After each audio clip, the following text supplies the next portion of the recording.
बात बड़ी क्लियर। 3 दिन पहले भास्कर की हेडलाइन थी और वीडियो आपके पास भी है। उनका कैबिनेट मंत्री राव नरबीर सिंह गुड़गांव में कह रहा है, दौलताबाद गांव में, गांव वालों वोट देनी है दियो, नहीं देनी ना दियो, जीते जीतेगे तो हम ही। क्या मतलब है इसका? और ना ही इस बात को बीजेपी ने कंट्रोडक्ट किया कि इसने गलत कहा। यहाँ तो क्या है ये, इससे अंदाजा लगा लो। हमसे सवाल पूछने की बजाय उनसे पूछो कि आपने किस संदर्भ में कही और क्यों कही। कांग्रेस से भी कोई स्टार प्रचारक आएंगे यहाँ पर? देखो, छोटे चुनाव में, पंचायत के चुनाव में हमारे कभी स्टार प्रचारक आए नहीं। फिर भी क्योंकि गलियों में मोहल्ले का चुनाव आई है, वार्ड का चुनाव आई है, स्टार प्रचारक आते हैं जो बहुत बड़ी जनसभा हो। शहर का तो है नहीं चुनाव, तो गली के मोहल्ले के चुनाव में स्टार प्रचारक उतार के कहाँ जलसा करेंगे। बीजेपी के तो तमाम नेता उतरे हुए हैं। कल मनोहर लाल खट्टर और नायब सैनी भी आने वाले हैं। बिल्कुल आएंगे, वो तो आते ही हैं, वो तो आते ही हैं। पर हमारे यहाँ कभी ऐसा हुआ नहीं।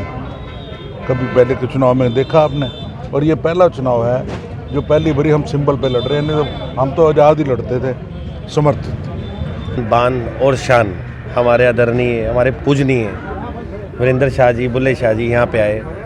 और जैसे कि मैंने पहले ही बोला, बुल्ले शाह जी को पूरा शहर इतना प्यार करता है, लोगों के दिलों में बसते हैं ये। आज यहाँ पे भाऊजी आए, इससे हम सारे कार्यकर्ताओं का बहुत मनोबल बढ़ा है, बहुत हौसला बढ़ा है। एक कहते हैं ना, जान आ गई है, एनर्जी आ गई है। तो भाऊजी का आना, यहाँ पर चरण डालना ही हमारे लिए बहुत सौभाग्य की बात है। और अब हमारा चुनाव और बहुत ज़्यादा उठेगा। नगर के चुनाव में हमने नगर का देखना है कि भाई नगर में साफ़ सफाई है या नहीं है।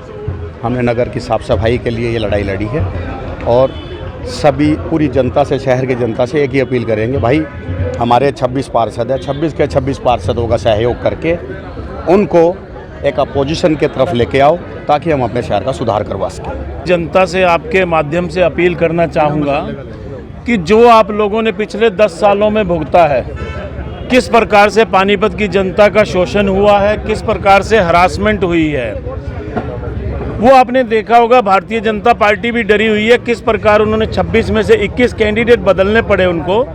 लेकिन पानीपत की जनता बहुत समझदार है। मैं लोगों से अपील करना चाहूँगा कि अब जो लोग नया चेहरा लाए हैं और वोट मांगने आते हैं, एक बार उनसे ये कहिए कि जो पीछे वाले 10 साल जो पार्षद रहे हैं, एक बार वोट मांगने के लिए उनको साथ तो लेकर आइए। जो उन लोगों ने जनता के साथ किया है, कम से कम उसका फेस तो करें, उसको फेस तो करें। तो मैं तो पानीपत की जनता से यही कहूँगा कि निजात पाने का बहुत अच्छा मौका है। आपके पास ताकत है, वोट की ताकत से इस बार इनको सबक सिखाया जाना चाहिए। यह चुनाव आप देख लीजिए, पानीपत के अंदर हम 2 ब्राह्मण ऐसे लड़ रहे हैं मैदान में। आपको उस वार्ड का भी पता है, वार्ड नंबर 4 में भी बहन अंजलि शर्मा, उसने भी उनकी रात की नींद हराम कर रखी है। और मेरा चुनाव तो हर किसी को पता है, मैं जहाँ भी जा रहा हूँ एक ही बात कहते हैं कि पंडित जी तेरा व्यारा जो तेरा काम है ये न्यारा है।